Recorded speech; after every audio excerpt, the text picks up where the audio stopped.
पशुपालक भाइयों नमस्कार। आज आपके सामने मैं एक नए विषय जो मुख्य रूप से दुधारू पशुओं में होने वाली बीमारी जिसको हम मिल्क फीवर के नाम से जानते हैं उसके बारे में चर्चा करते हैं।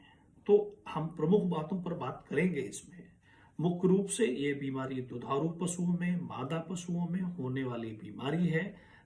इसके नाम से पता है कि मिल्क फीवर यानी दूध जो अधिक दूध देने वाले पशु हैं उसमें यह बीमारी होती है।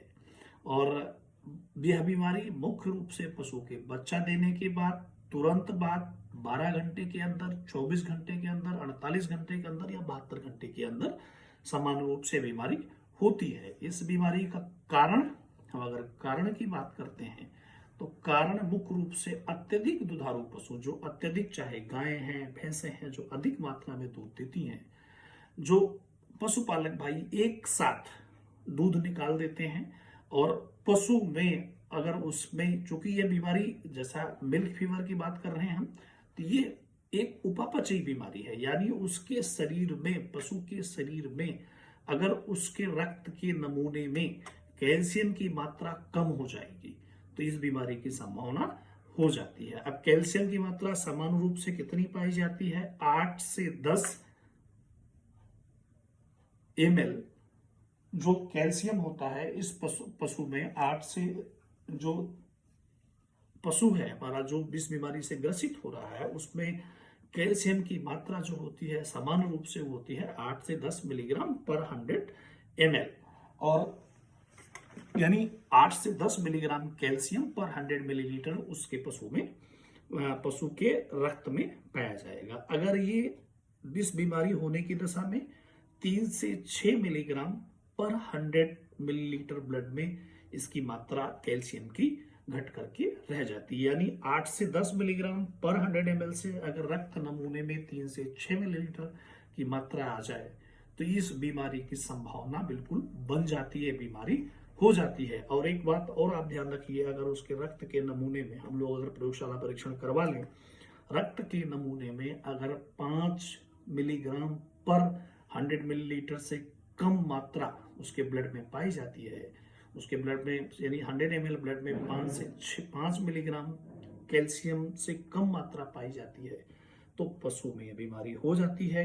और कभी कभी इसमें पैरालिसिस की भी संभावना हो जाती है। अब रही बात इस बीमारी को, चूंकि हम लोग रक्त परीक्षण तो पशुपालक भाई, हमारे किसान भाई हैं, अपने घर पे सामान्य रूप से बीमारी होने के समय रक्त परीक्षण नहीं करा सकते हैं, तो इस बीमारी के प्रमुख लक्षण क्या होते हैं इसके बारे में हम चर्चा कर लेते हैं। इस बीमारी का सबसे पहला प्रमुख लक्षण मान लीजिए होती किसको, मैंने बताया बच्चा देने की, पहली बात बच्चा देने के तुरंत बाद 24 घंटे में, 48 घंटे में या 72 घंटे के अंदर अत्यधिक दुधारू पशुओं में यह समस्या उत्पन्न हो जाती है। अब इस बीमारी में होता क्या है, पशु शांत हो जाता है, पशु में जो कान है उसके वो ठंडे हो जाते हैं, संधियां, जोड़े जो होते हैं वो चलने फिरने में दर्द महसूस करता है, कैल्शियम का स्तर ब्लड पर 100 ml ब्लड में कम होने के कारण पशु एक जगह बैठ जाता है। प्रारंभिक अवस्था में इसको कम करने के लिए पशु में तेज बुखार हो जाता है, लेकिन बाद में धीरे धीरे पशु का बुखार यानी उसका टेम्परेचर सब नॉर्मल हो जाता है, कम हो जाता है और पशु एक जगह बैठ जाता है, चलने फिरने में लड़खड़ाहट होने लगती है जिसके कारण वो बैठ जाता है। कैल्शियम का स्तर कम होने के कारण पशु अपनी गर्दन को अपने वक्ष पे लगा करके चुपचाप बैठ जाता है, आंख की पुतलियां स्थिर हो जाती हैं और उसका तापमान, पशु के शरीर का तापमान धीरे धीरे कम होता जाता है और अंत में अगर हमने समय से उस पशु का इलाज नहीं करवाया तो पशु की मृत्यु भी हो जाती है। अब इसके विशेष ध्यान देने वाली बात है कि इसमें तत्काल उपचार की आवश्यकता होती है, तो आप नजदीकी पशु चिकित्सालय पर पशु चिकित्सक की सलाह से कैल्शियम बोरोग्लूकोनेट या कैल्शियम मैग्नीशियम बोरोग्लूकोनेट, ये पशु चिकित्सक की सलाह से इसमें पशु की आधा इसमें सामान्य रूप से जो है इसके मांस में भी लगाया जाता है, इसमें नस में भी लगाया जाता है, लेकिन ये सारी चीजें पशु चिकित्सक की सलाह से, चूंकि ये पशुपालक भाई नहीं कर सकते हैं, तो नजदीकी पशु चिकित्सालय से संपर्क करके पशु का इलाज इसमें कैल्शियम मैग्नीशियम बोरोग्लूकोनेट या कैल्शियम बोरोग्लूकोनेट का इंजेक्शन उसके सिरा में, उसके नस में उसको चढ़वाना जरूरी होता है, लेकिन ये पशु चिकित्सक की सलाह से पशु चिकित्सक द्वारा ही किया जा सकता है, क्योंकि ये उसके नस में इंजेक्शन लगता है और बहुत इसमें मॉनिटरिंग की आवश्यकता होती है। दूसरी बात, पशु को तत्काल बहुत सारे मार्केट में बहुत सारे जेल उपलब्ध हैं।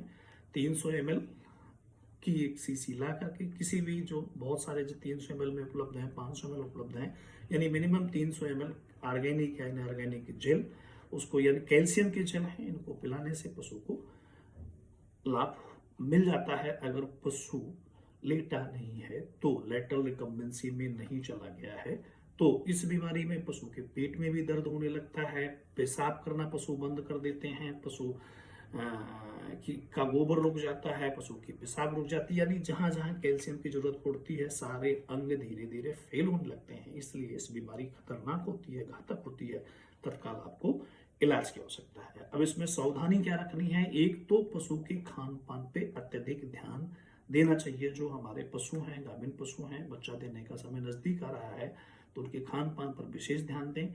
उनको संतुलित मात्रा में, प्रचुर मात्रा में मिनरल मिक्सचर, मल्टीविटामिन दें। एक बात का ध्यान रखें कि ये उपापचयी बीमारी है, महीने भर जब ब्याने को रह जाए, 20-25 दिन ब्याने को रह जाए, तो कैल्शियम बाहर से नहीं देना है। नहीं तो एकदम से, चूंकि दूध में कैल्शियम पशु बच्चा देता है, तो दूध में बहुत सारा कैल्शियम निकलता है, बहुत सारा।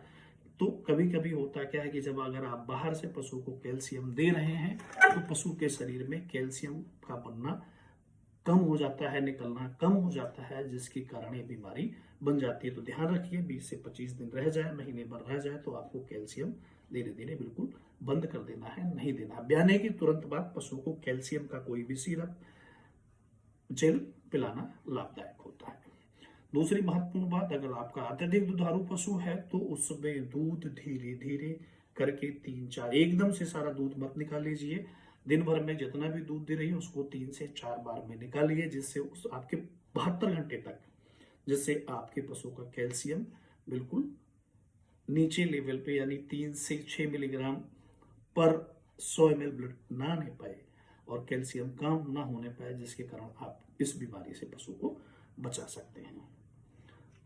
तो दो मुख्य बातें जो आपको प्रिकॉशन में लेना, सावधानी लेना है। एक तो आप पशु का दूध, अगर दुधारू 10 लीटर दूध है तो आपको एकदम से मत निकालिए, धीरे धीरे करके निकालिए, 2 घंटे 3 घंटे के गैप में निकालिए, 3-4 बार में निकालिए, पूरे दिन में निकालिए। दूसरी बात, महीने भर के से कैल्शियम देना उसको बंद कर दीजिए, जिससे उसका शरीर कैल्शियम के लिए, अत्यधिक सिक्रीशन के लिए, अत्यधिक श्रवण के लिए तैयार रहे।